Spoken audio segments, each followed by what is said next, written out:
I'm Matty from the 1975, and this is Tobias Rylander.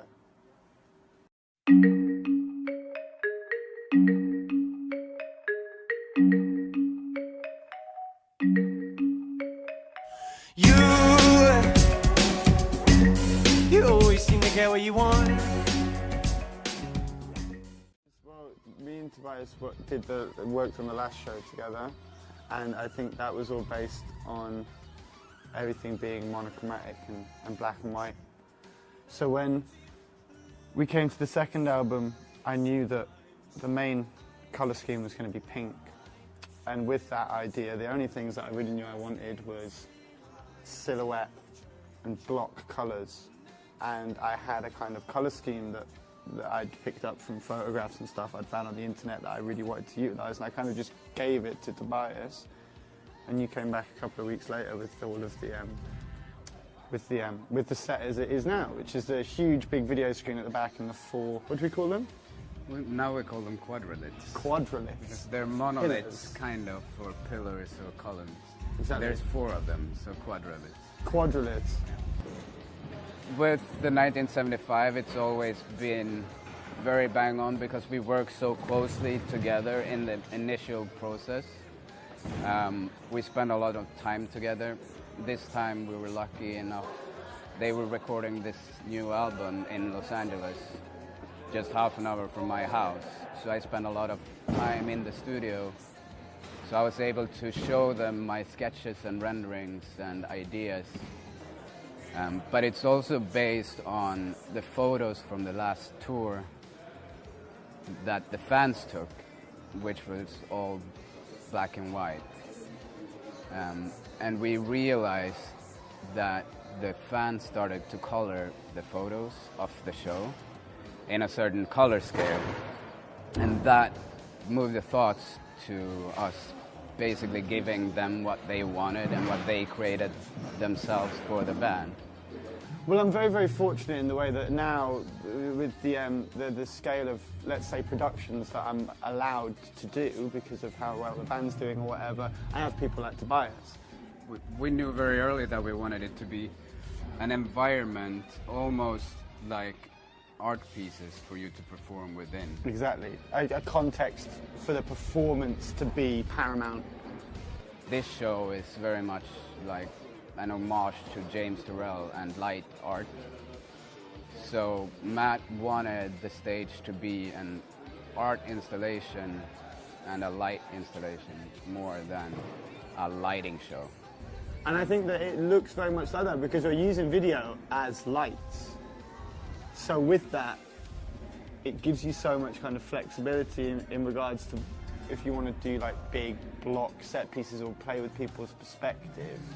With rock and roll and iconography and stuff like that, there's a lot of rules that should be adhered to, really. Like, what is it that Slash said? He said to be truly iconic, you need to be recognizable in silhouette. And I think if you can acquire that, it's something you should strive for in like rock and roll.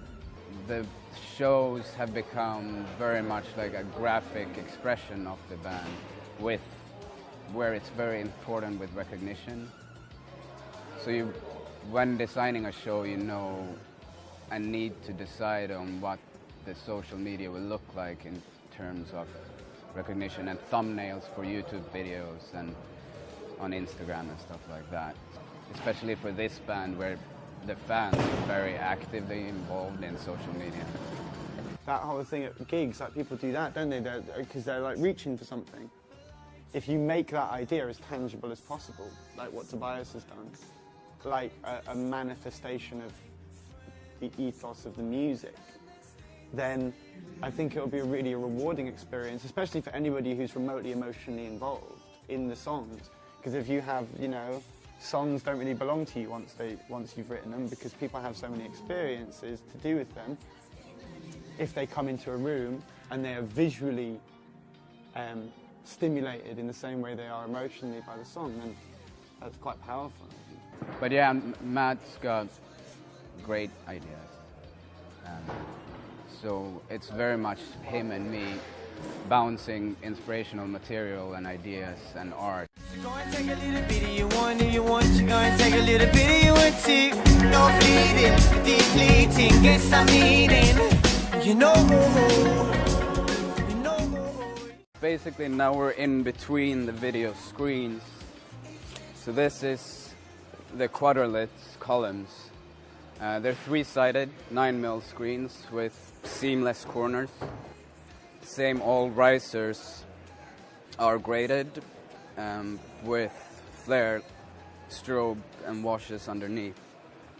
So at the bottom of each of the full back screen and also downstage edge, we have a seamless line of GLP X4 bars that creates an illusion of basically the solid color of the back wall falling off the back wall. So we have the color leaving the screen into the audience, basically, almost like a wall falling. It's very fun.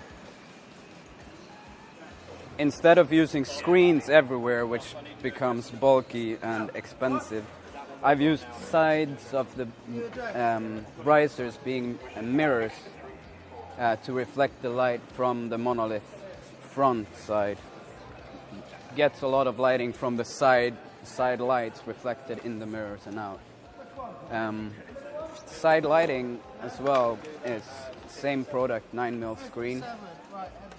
I also have above each of the blade frames, I have the Claypaky 1500 Performance with framing shutter system and custom gobos to line up with the video frames and the content, kind of looking like the frame floats and hanging in strings of light, it looks like.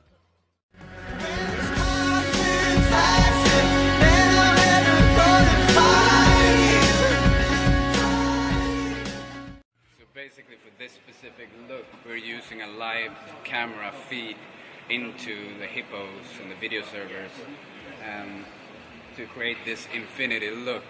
And we're actually using the natural latency in camera and the system and processor that matches up with the timing of the song. So the echo of the video feedback is actually in sync with the guitar in this particular song. It's pretty fun and old school.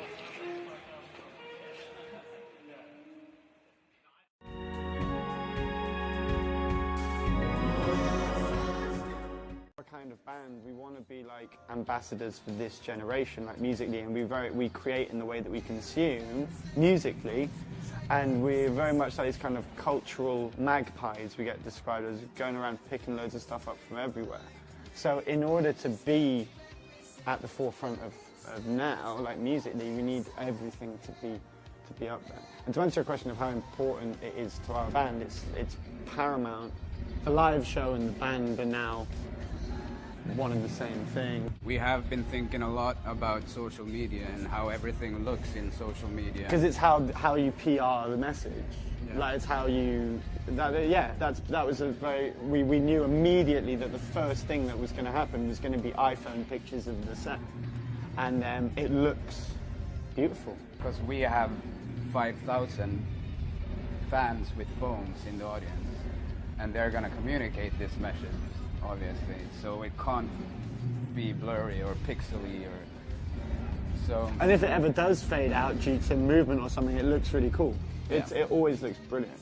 Well, the team has been amazing. The team that Tobias got together. I mean, I've been lucky to work with you for a couple of years now, and we've become really, really good friends. So I think partly that has inspired our working together. And I think that, like I said, I'm just very, very lucky to work with people who care as much about what they do as I do. Because that's the only ingredient that you really need, like passion. And if you imbue that with an amazing technical understanding, and Tobias being the artist that he is. Yeah, I mean, it is a very, very much a passion project. Because you guys have been very brave as well in letting me execute it and spending the money that it actually costs to put it together every day. That's the bravest bit. But it's worth it. What's the point? What's the point in having money if you don't want to spend it on the things that you love? And this is what we love. Right? Yeah. No, I'd like to to think that they've never seen anything like it. But you can say that. Yeah. I'm not going to say that. Everything in what I do and my actual job is just to enhance your music Of and your course. art. And I think we've managed to do that really well in this way. I'm so, we couldn't really be happier. We're kind of like, we're really proud of ourselves, aren't we? Yeah. It's good. Cool.